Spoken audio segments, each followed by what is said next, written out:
హీరోయిన్లకి అన్నీ లాభాలే.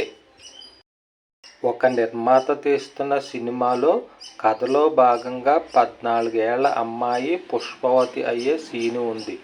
దాంతో ఆ నిర్మాత ఒక హీరోయిన్ కాళ్ళు చేతులు గెడ్డం పట్టుకుని బతిమాలి ఆవిడ గారి చిన్న కూతుర్ని ఆ సినిమాలో నటించటానికి ఒప్పింపచేశాడు.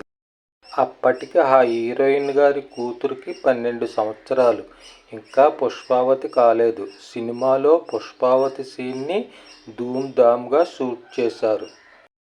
ఆ సీన్ షూటింగ్ అయిపోయిన వెంటనే ఆ హీరోయిన్ కూతురు నిజంగానే సినిమా సెట్లోనే పుష్పావతి అయ్యింది.